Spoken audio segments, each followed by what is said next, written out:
Musibah itu ada 4. Pertama, musibah yang paling ringan dari sisi agama, yaitu musibah mengenai duniamu. Apa itu?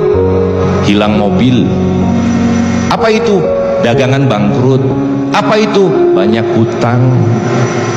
Apa itu lagi? Duit tercekap. Itu adalah musibah di dalam agama, itu adalah yang paling ringan. Yang paling bahaya, naik lagi ke atas, musibah mengenai nafsu.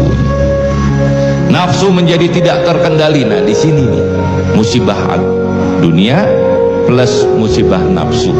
Nafsunya berkata begini, nafsu itu keinginan, hasrat yang terus berguncang, pengen kaya, pengen dipuji, pengen diaktualisasi diri, pengen ini, pengen itu, pengennya banyak, sehingga tidak pernah bersyukur akan karunia Allah Subhanahu wa ta'ala, sehingga keinginannya itu tidak bisa terkendali.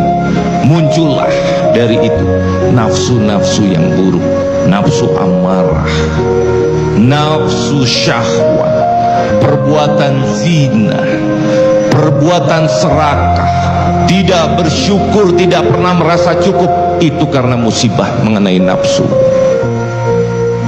Naik lagi nih, orang gagal fokus tadi menjadi musibah akal. Akalnya mulai berpikir, aduh duit gak cukup, ini gak cukup. Ya Allah, saya udah kerja keras banting tulang, saya berdoa kepadamu ya Allah dari pagi sampai malam, tetap aja jadi orang miskin. Karena menganggap bahwa musibah dunia itu adalah yang paling besar, akhirnya menjadi orang yang putus asa dari rahmat Allah. Harus ngerti, kalau kita udah ngaji gini, emangnya dengan sholat kamu, dengan ngaji kamu jadi kaya? Karena ketaatanmu kemudian kamu jadi kaya? Enggak begitu. Taat mah untuk Allah, semuanya untuk Allah. Ilahi anta maksudi waridoka matlubi a'tini mahabbataka wa ma'rifataka ya arhamar rahimin. Gitu mikirnya. Kenapa? Nah, ini yang terakhir yang bahaya, musibah mengenai agama. Akhirnya ngelihat, oh ternyata orang lainan agama itu kaya-kaya ya, pakai mobil ya. Ah, saya pindah agama, musibah, jadi murtad. Hati-hati. Mudah saja zaman sekarang nih orang pindah agama karena udah gagal fokus.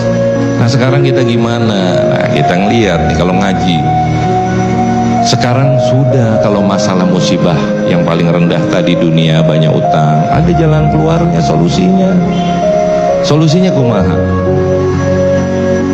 Ketika kita memohon, mintalah, kata Ibnu Athaillah, dengan apa yang Allah inginkan dari dirimu. Itu yang pertama.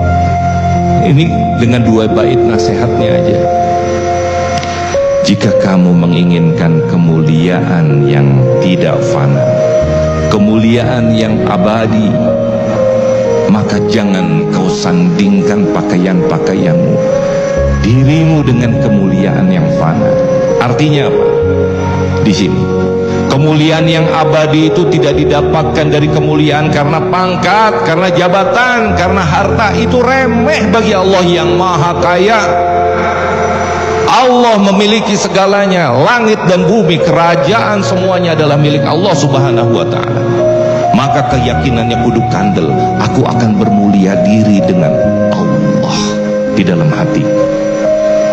Ketika hati ini sudah ada Allah di dalamnya, maka dia akan mulia dan berkata, Allah, aku menerima segala sesuatu yang kau putuskan. Karena kau tahu kapan aku dapat rezeki, hari apa, detik apa kau bukakan. Kau lebih tahu dari diriku yang lemah. Aku mau diatur olehmu, aku tidak mau mengatur dirimu ya Allah. Gitu. Akhirnya ridho pada ketetapan Allah.